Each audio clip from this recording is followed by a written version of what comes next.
You've probably carried an irrefutable number into an office before, believing that truth alone would be enough. I did. Until that soft chuckle echoed through the room, erasing 8 years of dedication in an instant. They thought I'd swallow the humiliation. They had no idea how I'd already begun walking their entire platform right out of the building. My name is Clara Bennett, and I'm a systems architect. 32 years old, 8 years deep into the corporate maze of Arcturus Logistics, one of the largest freight management companies in North America. I've always believed that data speaks louder than office politics, that excellence creates its own path upward. That belief nearly destroyed me. It also became my greatest weapon. The morning I walked into Gregory Shaw's corner office, I carried a leather portfolio containing 18 months of meticulous documentation. Revenue increases, cost reductions, efficiency metrics, client satisfaction scores. Every number told the same story. The automated supply chain platform I'd architected had saved Arcturus $9.3 million in 6 months alone. The system I'd built from scratch was processing 87% of our logistics operations, reducing human error by 92%, and had already attracted inquiries from 3 Fortune 500 companies wanting to license our technology. I'd rehearsed this conversation dozens of times. The data was unassailable. A 12% salary increase wasn't just justified, it was conservative. Gregory Shaw sat behind his mahogany desk like a man who'd never questioned his own authority. 58 years old, silver-haired, wearing a suit that cost more than most people's monthly rent. He'd built Arcturus from a regional trucking company into a logistics empire, and he wore that success like armor against any suggestion that he might be wrong about anything. "Clara," he said, not looking up from his tablet. "Henry mentioned you wanted to discuss compensation." I placed the portfolio on his desk, open to the executive summary. "I've documented the performance metrics for the Aurora platform over the past 18 months. The ROI has exceeded every projection." He glanced at the first page, then closed the folder. "You know what I see here, numbers that represent team effort. The entire logistics department contributed to these results. With respect, Mr. Shaw, I designed every algorithm, wrote 73% of the core code, and personally managed the integration across all operational divisions. The platform's architecture is my work." He leaned back in his chair, and that's when I heard it. The soft chuckle that would replay in my mind for months. "Clara, you're a talented maintenance technician, but let's not confuse maintaining systems with creating value. Anyone with your background could have built something similar given the same resources." Maintenance technician. The words hit like a physical blow. I'd spent 4 years at MIT, earned my master's in computer science, and had patents pending on 3 innovations embedded in the Aurora platform. But in Gregory Shaw's mind, I was interchangeable with any other code monkey. "The metrics speak for themselves," I said, keeping my voice level. "A 12% increase would still put my compensation below industry standards for someone with my experience and performance record. The company's position is firm. We value your contribution. But we've already exceeded our budget for technical staff adjustments this quarter." He opened his tablet again, clearly considering the conversation finished. But I wasn't done. "Mr. Shaw, I've been here 8 years. I've never asked for special treatment, never played politics, never demanded recognition. I've simply delivered results. Extraordinary results. This platform will generate over $20 million in additional revenue this year alone." Now he looked up, and I saw something that chilled me more than anger would have. Amusement. "Clara, you seem to have developed an inflated sense of your importance. The company built the platform. You were a contributor. There's a difference. I was the architect. I designed the core framework before the company allocated any resources to the project. I have the original blueprints, the proof of concept, the preliminary code base. All developed on company time, with company resources, under company direction. But I appreciate your enthusiasm. Why don't you take the rest of the day to reflect on your value to the team?" I stood slowly, gathering my portfolio. "I'll do that." As I walked toward the door, he called after me. Clara, don't let ambition cloud your judgment. Arcturus has been good to you. Remember that. I closed his office door behind me and walked through the executive wing with steady, measured steps. Past the marble reception desk. Past the awards wall showcasing Arcturus's industry recognition. Past the conference room where I'd presented the Aurora platform to the board 18 months ago. The same board that had unanimously approved fast-tracking the project after seeing my demonstration. But I wasn't thinking about the past, I was calculating the future. Back at my desk, I opened my laptop and began what would become the most important work of my career. Not coding, not architecture, not system design. Documentation, evidence, digital archaeology. I pulled up my personal development folder, a directory I'd maintained since my first day at Arcturus. Every programmer keeps personal notes, trial code, experimental features. Most of it exists in the gray area between personal learning and company work. But I'd been more careful than most. The Aurora platform had started as a personal project. 2 years before Arcturus had even conceptualized automated logistics management. I'd been building prototype routing algorithms on my own time, using my own equipment, exploring optimization theories that fascinated me.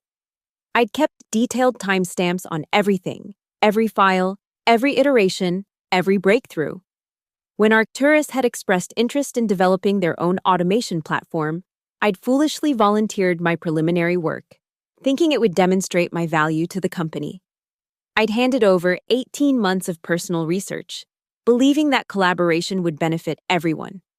Gregory Shaw had just taught me the cost of that naive generosity. I spent the next 6 hours building what I privately called my fortress of evidence. Email timestamps showing my off-hours work. Development logs proving the platform's core concepts had originated from my personal research. File metadata demonstrating that key innovations had been created before any official company involvement. Most importantly, I compiled proof that the fundamental architecture, the breakthrough algorithms that made Aurora revolutionary, had been developed entirely outside company resources. I'd even filed preliminary patent applications on 3 critical components before proposing the project to Arcturus management. By evening, I had constructed an unassailable legal position. The Aurora platform might belong to Arcturus, but its DNA was mine. And I'd been careful to document everything. The next morning, I began my double life. During business hours, I maintained my role as the perfect employee.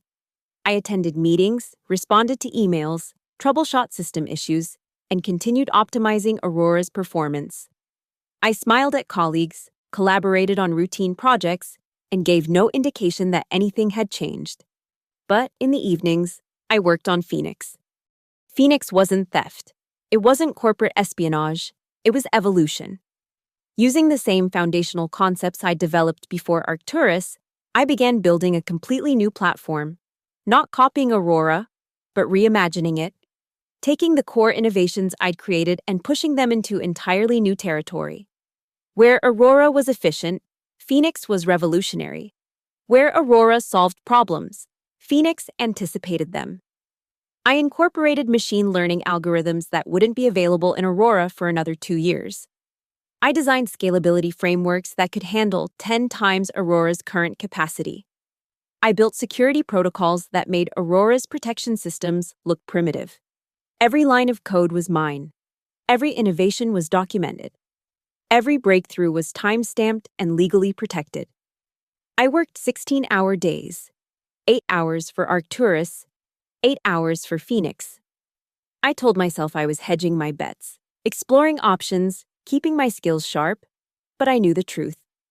I was building my escape route. 3 weeks after the meeting with Gregory Shaw, I received an unexpected email. Ms. Bennett, it began. I'm Daniel Ward, Chief Operating Officer at Solstice Freight. I've been following your work through industry publications and conference presentations. I'd like to discuss a potential collaboration. Would you be available for a brief conversation? Solstice Freight, Arcturus's primary competitor. A company that had been gaining market share steadily over the past 3 years, primarily through aggressive technology adoption and strategic partnerships. I stared at the email for several minutes before responding. Mr. Ward, I appreciate your interest. I'm available for a preliminary discussion this Friday evening. We met at a quiet restaurant in downtown Chicago, far from either company's headquarters. Daniel Ward was younger than I'd expected, perhaps 45, with the kind of sharp intelligence that showed in his eyes before he spoke. He'd done his homework. "I've been watching Aurora's performance metrics," he said after we'd ordered. "Not the public data, but the industry impact. Your system is processing almost $100 billion in freight annually. That's remarkable architecture." "Aurora is a team effort," I replied, using the company line. He smiled. "Clara, I've been in this industry for 20 years. I can recognize individual brilliance when I see it. The routing optimization algorithms alone represent a breakthrough in logistics management. That's not committee work." I sipped my wine and said nothing. "I'm not here to poach trade secrets," he continued. "I'm here to discuss the future. Solstice is building a next-generation logistics platform. We need someone who understands both the technical challenges and the business implications. Someone who can architect solutions that don't just solve today's problems, but anticipate tomorrow's. That's an interesting proposition. I'm prepared to offer you a position as Chief Technology Officer. Triple your current salary, full benefits, stock options, and most importantly, intellectual property recognition. Every innovation you develop would be credited to you personally, not buried in corporate ownership. I set down my glass carefully. That's a generous offer, Mr. Ward, but I have obligations to my current employer. Of course, I'm not asking for an immediate decision, but I want you to know that Solstice values individual talent. We believe that extraordinary people deserve extraordinary recognition.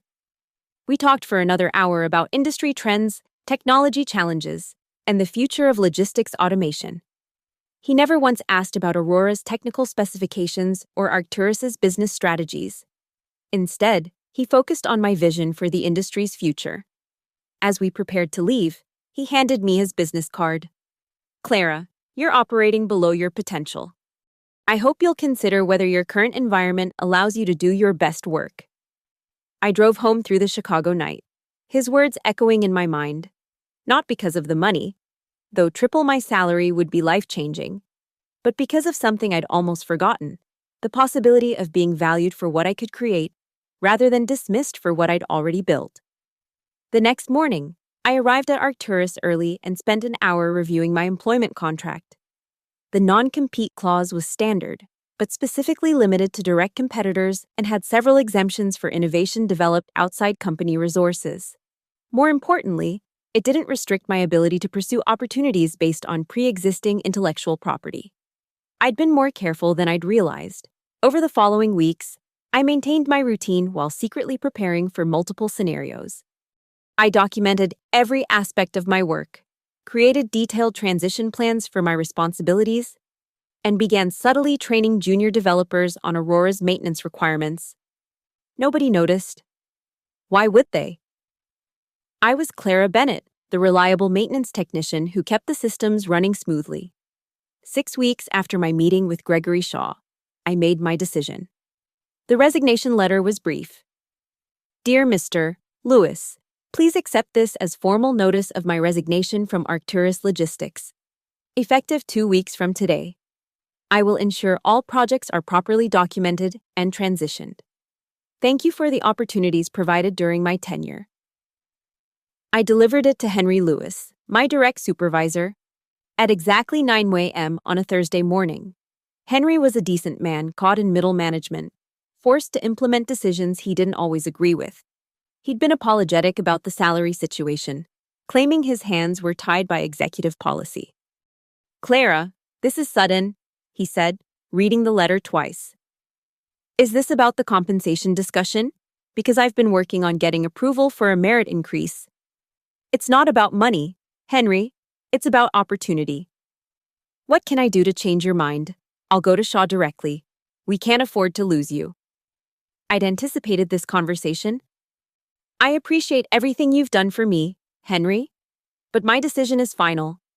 I'll spend the next 2 weeks ensuring a smooth transition. Within an hour, Henry had rushed to Gregory Shaw's office. I couldn't hear their conversation, but I could imagine it. Shaw would be irritated but not concerned. He'd probably suggest they wait a week, then offer me a token increase to save face. He'd never believe I'd actually leave. I spent the 2 weeks creating the most comprehensive handover documentation in Arcturus history. Every system, every process, every optimization, every emergency procedure. I trained 3 different developers on Aurora's maintenance requirements. I created troubleshooting guides, performance monitoring protocols, and system architecture diagrams. I was professional, thorough, and completely silent about my future plans. On my last day, Henry approached me one final time. Clara, Shaw authorized me to offer you a 5% increase and a promotion to senior systems architect. You'd have your own team, direct access to executive planning meetings. This is a significant opportunity. I appreciate the offer, Henry, but I've already accepted another position. Where, maybe we can match their offer. I smiled for the first time in weeks. I don't think that would be possible. I cleaned out my desk, returned my company equipment, and walked out of Arcturus Logistics for the last time. As I drove away, I felt something I hadn't experienced in years: excitement about the future. The first system failure occurred exactly 1 week later. Aurora's routing algorithms began generating inefficient delivery schedules, causing delays across 3 major metropolitan areas. The problem wasn't dramatic, just a gradual degradation in performance that initially looked like normal system variation.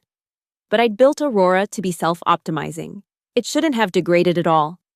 Henry called me on a Tuesday afternoon. Clara, I hate to bother you, but we're seeing some unusual patterns in Aurora's performance. The system seems to be missing some optimization routines. Did you check the weekly recalibration protocols? What weekly recalibration protocols? And there it was. The gap I'd known would eventually surface. Aurora was sophisticated enough to handle most scenarios automatically, but it required manual fine-tuning for edge cases, seasonal variations, and market fluctuations. I'd been performing these adjustments every week for 2 years, making small corrections that kept the system running at peak efficiency. Nobody had ever asked me to document these procedures because they'd assumed the system was fully automated. I'd never volunteered the information because I'd never been asked. Henry, those protocols are in the system documentation. I've been through everything you left. There's no mention of weekly recalibration. Because I developed those procedures gradually, organically, based on patterns I'd observed while monitoring Aurora's performance. They weren't part of the original design. They were evolutionary improvements I'd implemented without fanfare. I'll send you what I can remember, I said. But I'd recommend having your team analyze the system logs to identify the specific optimization points. Clara, could you possibly come in for a consultation? We'd pay your standard consulting rate. I'm not available for consulting. Henry, I'm sure your team can figure it out. I hung up and returned to my new office at Solstice Freight, where I was putting the finishing touches on Phoenix's beta version. The second failure was more serious. Aurora's predictive modeling algorithms began generating cascading errors, causing massive inefficiencies in route planning. Delivery costs spiked by 30% overnight. Customer complaints flooded in. 2 major clients threatened to terminate their contracts. This time, Gregory Shaw called me directly. Clara, we need to talk. Aurora is experiencing critical failures, and we need your expertise to resolve them. I'm sorry to hear that, Mr. Shaw. Have you considered hiring a consultant? This is serious, Clara. The system is costing us millions in inefficiencies. I'm prepared to offer you a significant consulting fee to help us resolve these issues. What kind of consulting fee? $50,000 for a week's work. Plus, we'd be open to discussing your return to Arcturus under improved terms. I paused, letting the silence stretch. Mr. Shaw, I appreciate the offer, but I have other commitments. I'm sure your team can handle the situation. Clara, don't be foolish. This is a generous offer. More money than you'd make in months at whatever startup you've joined. I'm not at a startup, Mr. Shaw. Then where are you? I'm afraid that's confidential, but I wish Arcturus the best in resolving these technical challenges. I hung up and immediately called Daniel Ward. Daniel, I think it's time to announce our partnership. The press release went live the next morning. Solstice Freight announces strategic partnership with systems architect Clara Bennett, former Arcturus Logistics CTO, to develop next-generation logistics platform. The industry publication that broke the story noted that Bennett had been instrumental in developing Aurora, the automated logistics platform that revolutionized freight management. It mentioned that she was now applying her expertise to create Phoenix, a next-generation system that promises to exceed Aurora's capabilities. Gregory Shaw's secretary called me within an hour of the announcement. Mr. Shaw would like to schedule a meeting with you today. I'm not available for meetings, but he's welcome to communicate through email. The email arrived that afternoon. Clara, I'm disappointed by your decision to join a competitor. I hope you understand that Arcturus will protect its intellectual property aggressively. Your development of competing technology may constitute a breach of your employment agreement. I forwarded the email to the intellectual property attorney I'd retained 3 months earlier. Her response was swift. Forward all communications to my office. Do not respond directly to any contact from Arcturus. The legal battle began the following week. Arcturus filed for a temporary restraining order, claiming that Phoenix represented stolen intellectual property and that my employment with Solstice violated my non-compete agreement. They demanded immediate cessation of my work on competing technology and return of all proprietary information. My attorney's response was devastating. We provided the court with comprehensive documentation proving that Phoenix's core innovations had been developed before my employment with Arcturus, that the fundamental concepts had been filed for patent protection under my personal name, and that no Arcturus proprietary information had been used in Phoenix's development. We demonstrated that Phoenix and Aurora were different systems, built on different architectures, using different approaches to similar problems. We showed that the non-compete clause specifically exempted work based on pre-existing intellectual property, and that my employment with Solstice was based on my personal innovations, not on any Arcturus trade secrets. The judge reviewed our documentation for 2 days before denying Arcturus's motion for a temporary restraining order. She noted that the evidence clearly showed Phoenix was an independent development based on plaintiff's pre-existing intellectual property, not a derivative of defendant's platform. Arcturus appealed. My attorney filed a countersuit for harassment and interference with business relationships.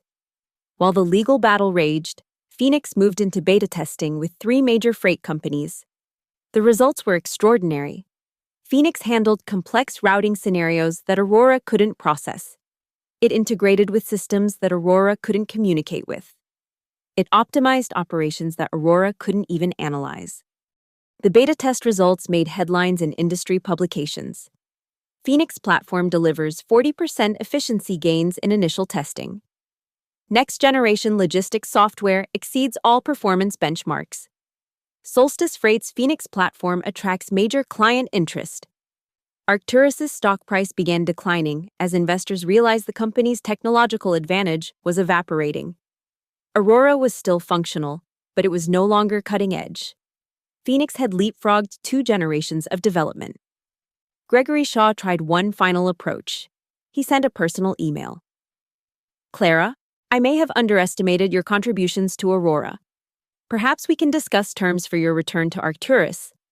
I'm prepared to offer you a substantial package, including equity participation and recognition as Aurora's primary architect. I replied within minutes. Mr. Shaw, thank you for the acknowledgement. However, I'm no longer available for opportunities that involve maintaining existing systems. I prefer to focus on creating new ones. The final blow came 6 months later, when Solstice announced that 3 Fortune 500 companies had signed licensing agreements for Phoenix technology. The contracts were worth over $200 million in the first year alone. I was sitting in my new office, reviewing Phoenix's performance metrics, when Daniel Ward knocked on my door. Clara, the board approved your promotion to Chief Technology Officer. You'll have complete authority over all technology development, a team of 50 engineers, and equity participation in all innovations developed under your leadership. I looked at the offer letter, then at the wall where I'd hung my MIT diploma next to my patent certificates. 3 patents had been approved, with my name listed as the sole inventor. 2 more were pending. Phoenix had generated enough intellectual property to fund a startup, but I'd chosen to build something bigger. There's one more thing, Daniel said. The board wants to rename the platform. They think Phoenix doesn't fully capture what you've accomplished. What do they want to call it? The Bennett platform, after its architect. I stood and walked to the window overlooking downtown Chicago, somewhere across the city. Gregory Shaw was probably in his office, watching his company's stock price continue its decline. Arcturus was still profitable, but they'd lost their technological edge. They were becoming what Shaw had once called me, maintenance technicians, keeping old systems running while others innovated. My phone buzzed with a text from Henry Lewis. Clara, I wanted you to know that I've accepted a position at Morrison Logistics. Aurora never recovered from your departure. Shaw finally admitted that we didn't understand how much you contributed to its success. I hope you're happy with your new opportunity. I was happy. Not because I'd proven Gregory Shaw wrong, though I had. Not because I'd achieved financial success, though I had. But because I'd learned something valuable about the difference between maintaining systems and creating value.